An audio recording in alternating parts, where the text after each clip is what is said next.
Welcome to my latest new video, JIT Institute of Science. Welcome to all students.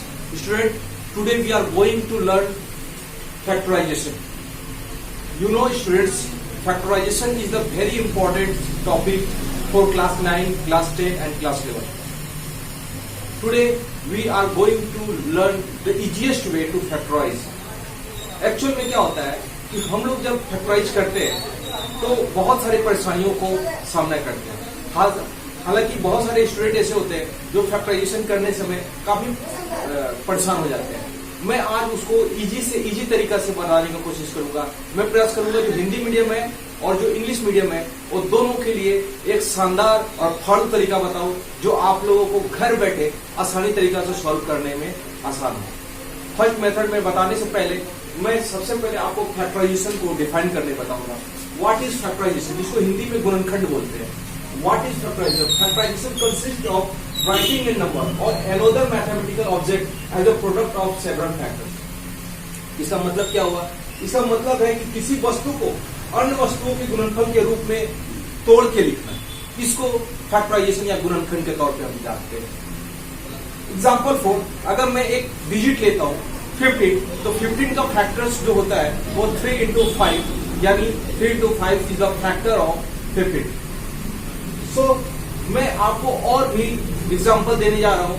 ये तो मैं factors कौन से फैक्टर्स होते हैं किसी नंबर के वो मैं बताया। अभी मैं कुछ फैक्टराइजेशन से रिलेटेड और भी कुछ क्वेश्चन बता रहा हूं। सबसे पहले मैं कुछ क्वेश्चंस कराने जा रहा हूं आप लोग को।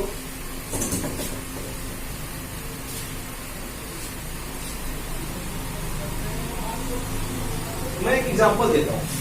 एग्जांपल 4, ये एग्जांपल में आप रखो x square minus 4, x square minus 4। Okay, x square minus 4 is the polynomial. Polynomials को क्या बोलते हैं? बहुपद। ठीक है, ये पोलिनोमियल्स है।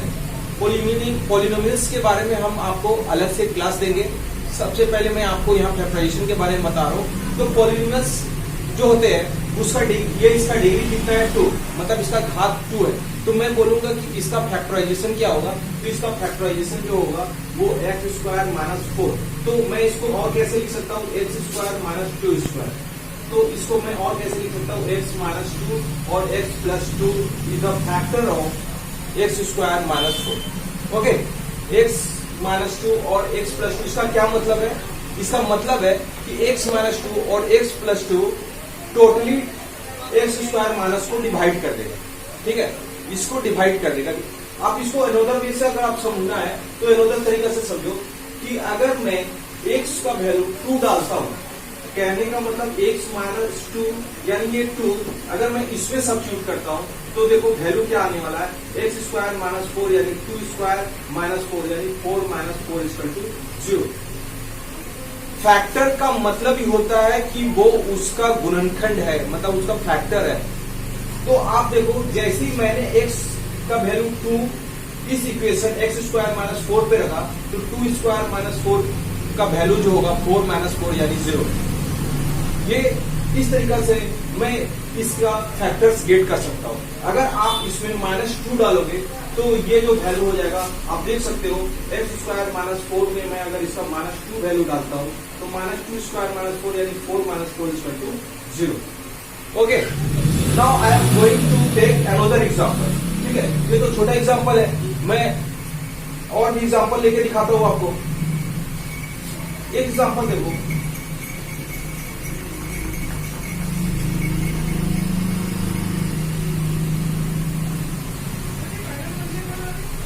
a square 8a plus 16 factorise it, इसको गुणनखंड करना। How will factorise it? कैसे हम लोग इसको फैक्टराइज करेंगे? तो बहुत ही सिंपल मेथड है। इसको सॉल्व करने का तरीका देखो। हम लोग क्या करते हैं कि सबसे पहले मैं आपको फर्स्ट मेथड बताता हूं। फर्स्ट मेथड, इस मेथड में मैं क्या करता हूं कि इस मिडिल टर्म्स को फैक्टराइज करना है। तो कैसे फैक्टराइज करना है? तो सपोज करो कि यहाँ पे एक नंबर है और इस नंबर को 16 से मल्टीप्लाई करो तो ये तो हो गया 16।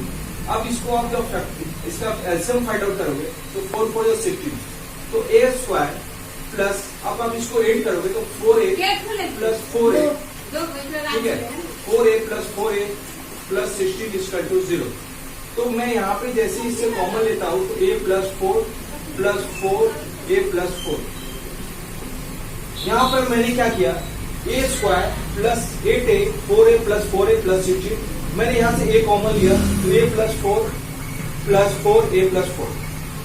तो आप इसको देख सकते हो कि इसका दो फैक्टर हो गया, a प्लस 4 और a plus 4 is the factor of this equation, this polynomials.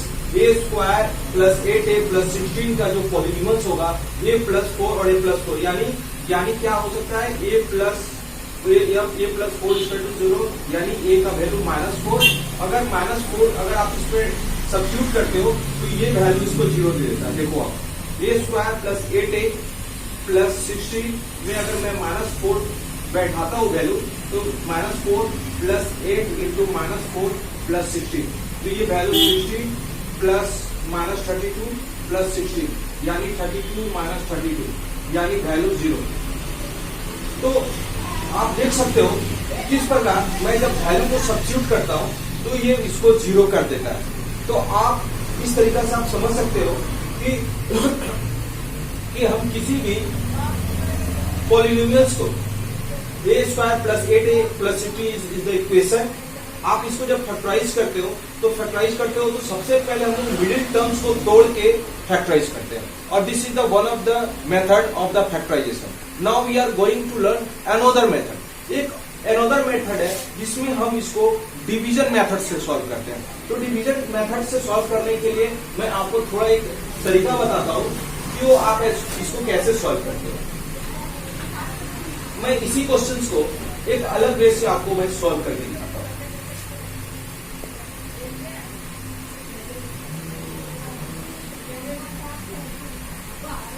A square, अब मैं आ जाता हूँ दूसरा डिवीजन मेथड। डिवीजन मेथड में मैं ए स्क्वायर प्लस 8a प्लस 16, अगर आप समझना चाहो कि ये फैक्टर है, इसका फैक्टर क्या है, तो आपको सिंपली आप a का वैल्यू और यहाँ पे आप a का वैल्यू 0 से लेके 1 2 3 4 और 0 -1 -2 -3 -4, ये बस 0 के आसपास का डिजिट को आप केवल वैल्यू सब्स्टिट्यूट करके देखो। अगर ये वैल्यू इस चीज में इस इक्वेशन में अगर इसको 0 कर देता है तो आप सोचो कि ये इसका फैक्टर है, यानी ये इसका गुणनफल है। तो 1 बाई 1 आप इसको चेक करोगे। हालांकि कुछ स्टूडेंट बोले कि सर इसको चेक करने में तो काफी टाइम कंज्यूमिंग है, तो उसके लिए भी मेरे पास एक और मेथड है जो सबसे फाड़ू मेथड है। मैं उसको सबसे लास्ट में बताने वाला हूं, जो थर्ड मेथड है जिसको बोलते हैं सिंथेटिक डिवीजन मेथड। तो सबसे पहले मैं जो आपको बताने वाला मेथड हो वो मेथड है आपको डिवीजन मेथड, जो मैंने सेकेंड मेथड के बारे में डिस्कस किया। तो ये सेकेंड मेथड में मैं कैसे इसको फैक्टराइज करूंगा वो चीज मैं आपको दिखाने जा रहा हूँ। तो देखो मैं सेकेंड मेथड में क्या कर रहा हूँ कि 0 1 2 3 4 0 -1 -2 -3 -4, इसमें से किसी एक डिजिट को आप इसमें सब्स्टिट्यूट करके देखो। अगर हम 0 बैठाते हैं तो क्या ये इसको 0 बना दे रहा है? तो नहीं। अगर मैं 0 बैठाता हूँ a स्क्वायर प्लस 8a पे, अगर मैं इसमें 0 बैठाता हूँ तो देखो क्या करना चाहिए, ये 0 स्क्वायर प्लस 8 इंटू 0 प्लस 16, यानी मेरा वैल्यू 16 आ रहा। तो यानी 0 इसका फैक्टर नहीं है।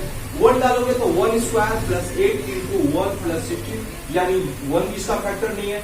अगर 2 डालते हैं तो 2 स्क्वायर। तो एक चीज बार बार नोटिस करने वाली है कि यहाँ पे सारा वैल्यू प्लस में है और यहाँ भी सारा वैल्यू प्लस में, यानी इसका प्लस में कोई फैक्टर नहीं आने वाला।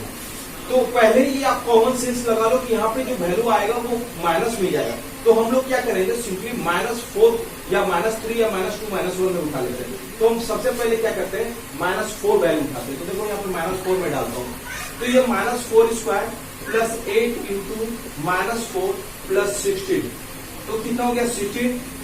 फिर ये -32 प्लस 16, तो 32 - 32 इक्वल टू 0, यानी -4 is the factor of this polynomials, this equation. तो -4 इसका फैक्टर है। तो मैं इसको डिवीजन करके कैसे दिखाता हूँ, तो देखो मैं इसको डिवीजन करके दिखाने जा रहा हूँ। अभी मैं इसको a प्लस 4 से इसको डिवाइड करूंगा। तो जैसे a प्लस 4 से मैं डिवाइड करने जा रहा हूँ तो यहाँ पे a लिखूंगा। a प्लस 4 जब a से मल्टीप्लाइड हो जाता है तो a स्क्वायर प्लस 4a हो जाएगा, ये माइनस इकट्ठा, और यहाँ पे 8a में से 4a सेपरेट हुआ तो 4a हो जाएगा प्लस 16। अभी इसको यहाँ पे क्या लूं, तो यहाँ पे मैं प्लस 4 लेता हूँ, ये प्लस 4a प्लस 16, तो ये माइनस और ये माइनस से कैंसिल हो गया, ये plus 4 is the another factor of this polynomials. तो आप देख सकते हो इस क्वेश्चन में मैंने डिवीजन मेथड का यूज किया है, जिसमें पता चला कि a प्लस 4 और a plus 4 is the polynomial or factor of this polynomials. Now we are going to learn about third method, which is the फाड़ू method of this topic. Factorisation का सबसे फाड़ू मेथड सिंथेटिक डिवीजन ही है। अगर आप synthetic division समझ गए तो आप सोचो कि 9, 10, 11, 12 तक आपको कोई परेशानी नहीं जाएगी फैक्टराइजेशन करने में। तो मैं आपको थर्ड मेथड बताने वाला हूँ, वो है सिंथेटिक डिवीजन मेथड। तो now we are going to learn synthetic division method. तो सिंथेटिक डिवीजन को कैसे हम लोग सॉल्व करते हैं, तो देखो मैं आपको सिंथेटिक डिवीजन के बारे में सॉल्व करके दिखाता हूँ। सिंथेटिक डिवीजन, यहाँ मैं सिंथेटिक डिवीजन के बारे में देखो, मैं सिंथेटिक डिवीजन, ये सिंथेटिक डिवीजन तो हालांकि जैक बोर्ड में तो आपने देखा भी नहीं होगा, और शायद सीबीएसई बोर्ड में भी आपने सिंथेटिक डिवीजन नहीं देखा होगा, लेकिन synthetic division is one of the best way of to solve the factorisation. एक सबसे अच्छा वे है जिसमें हम इसको सॉल्व कर सकते हैं। तो अगर मैं इसी क्वेश्चन को लेता हूं कि a square plus 8a plus 16 को मैं सिंथेटिक डिवीजन से सॉल्व करता हूं, तो देखो इसमें क्या तरीका होता है। यहाँ पे आप 1 ले लो, यहाँ पे 8 ले लो, और यहाँ पे 16 ले लो, और यहाँ पे इसको ऐसे करके रख दो। अब यहाँ पे जो मैंने आपको अभी ट्रिक बताया कि 0, 1, 2, 3, 4 या 0, -1, -2, इसमें से किसी भी वैल्यू को उठाना है और यहाँ पे यूज करना है। यहाँ पे यूज करना है, कैसे यूज करना है वो देखो। अगर मैं यहाँ पे -2 ले लेता हूँ, तो -2 अभी ये यहाँ पे जैसा का तैसा उतर जाएगा, ये 1 जैसा का तैसा उतर जाएगा, ये -2 1 से मल्टीप्लाइड होगा, तो -2 को 1 से मल्टीप्लाइड करने से होगा -2, तो यहाँ पे -2 हो गया। तो ये 8 में से 2 सेपरेट होगा, तो ये 6 हो गया, क्योंकि यहाँ पे ये दोनों को हमको जोड़ते हैं, लेकिन यहाँ माइनस है तो सेपरेट हो गया, तो 8 में से 2 गया 6 हो गया, और ये फिर -2 को 6 से मल्टीप्लाइड करेंगे तो ये -12 हो जाएगा, और यहाँ पे ये 4। तो क्या ये 0 आया? नोट इज टू 0, ये 0 आना चाहिए। अगर ये 0 आ गया तो ये इसका फैक्टर, तो हम समझ गए कि ये इसका फैक्टर नहीं है। तो चलो भाई मैं इसको हटा देता हूँ, और मैं फिर से वो वैल्यू को लेता हूँ जो मेरा वैल्यू मैंने पहले ही इमेजिन कर रखा था, पहले ही इसको चूज कर लिया था। तो यहाँ पे मैं -4 लेता हूँ, -4 लेता हूँ, क्योंकि मैंने ऑलरेडी मैं इसको आपको फैक्टराइज करके दिखाया हूँ, तो मुझे तो अभी पता ही है, आप भी उसको प्रैक्टिस करके आप देख सकते हो। तो -4 है, तो यहाँ पे ये 1 जैसा का तैसा होता है, ये -4 यहाँ पे आया, तो ये -4 यहाँ पे जैसे इससे मल्टीप्लाइड होगा तो ये -4 हो जाएगा। अब ये 8 - 4 क्या हो जाएगा स्टूडेंट, तो ये 4 हो गया। अब फिर इसको इससे मल्टीप्लाइड करोगे तो 4 4 16 -16 हो जाएगा, 16 - 16 = 0। देखो ये 0 के वैल्यू के बराबर हो गया ना, तो यानी 1 और 4, तो ये क्या हो गया x + 4। इसको इसके साथ x मल्टीप्लाइड करो, इसको साइड 4 मल्टीप्लाइड करो, तो ये x + 4, या इसको आप ऐसे भी लिख सकते हो a + 4। a + 4 is the another factor of, लेकिन इसके लिए क्या होना चाहिए, एक फैक्टर आपको पहले से ही इमेजिन करना होगा जो कि 0 से लेकर 4 तक के बीच का होगा। अगर ये तो मैंने सेकेंड डिग्री क्वाड्रेटिक के लिए बताया, अगर मैं इस क्वाड्रेटिक इक्वेशंस को और बड़ा कर देता हूँ, जैसे a तो a² + 8a + 16 is the second degree, क्योंकि हम जानते हैं कि फर्स्ट डिग्री को लीनियर इक्वेशन कहते हैं, सेकेंड डिग्री ये चीज आपको मैं पॉलिनोमियल्स में करा दूंगा। सेकेंड डिग्री को क्वाड्रेटिक कहते हैं और थर्ड डिग्री को क्यूबिक इक्वेशन कहते हैं। तो अगर ये क्यूबिक इक्वेशन के फॉर्मेट में आ गया, यानी ये क्वेश्चन इस तरीका से आ गया, तो ये और भी कॉम्प्लेक्सिटी बढ़ जाता है। लेकिन अगर आप जो सिंथेटिक डिवीजन का यूज करोगे, तो सिंथेटिक डिवीजन आपको बहुत ही इजीएस्ट वे से सॉल्व करने का तरीका बन सकता है। सो हम लोग क्यूबिक इक्वेशन के बारे में लिखते हैं, x³ + 3x² + 2x + 5। आप देख सकते हो this is the cubic equation, ठीक है। पॉलिनोमियल्स के बारे में मैं ऑलरेडी बोल चुका हूं कि पॉलिनोमियल्स में जो linear equation, quadratic equation, cubic equation, इसके बाद जितना बाय क्वाड्रेटिक इक्वेशन, इसके बाद जितने भी डिग्री बढ़ते जाएंगे उनको पॉलिनोमियल्स में जाना जाता है। तो अब मैं थर्ड डिग्री है, यानी इसका 3 फैक्टर्स होंगे। जैसे अगर 1 डिग्री है तो उसका 1 फैक्टर होगा, 2 है तो उसका 2 फैक्टर्स हो गए, 3 डिग्री है तो 3 फैक्टर्स हो गए। तो यहाँ पे x² + 3x + 2x + 1 मैं 1 डाल देता हूँ, ठीक है, क्योंकि मेरा खुद का क्वेश्चन लिया हुआ है। अब आपको क्या करना है कि x का वैल्यू इसमें सब्स्टिट्यूट करके देखना है। x का वैल्यू जैसे आप सब्स्टिट्यूट करके देखते हो, अगर वैल्यू इसको 0 कर देगा तो दिस इज द पॉलिनोमियल। तो यहाँ पे मैंने पूरा का पूरा वैल्यू प्लस मिल गया, तो जाहिर सा बात है कि मेरे को वैल्यू 0, 1, 2, 3 नहीं लेना है, -1, -2, -3 में किसी को ले लेना है। तो हम अपना सिंथेटिक डिवीजन मेथड को यूटिलाइज करते हैं। तो ये हो गया 1, 3, 2, 1। अब मैं बोला कि इसमें से 0 को लेंगे, तो 0 को जैसे सब्स्टिट्यूट करेंगे तो ये 1 मिल जाएगा। -1 डालते तो ये -1 डाल देंगे, तो -1 डालने के साथ ये पहले मैं बोला कि पहले इसको उतार दिया जाता है, तो ये 1 हो गया। अब -1 1 से मल्टीप्लाइड हो जाएगा, तो ये -1 हो गया।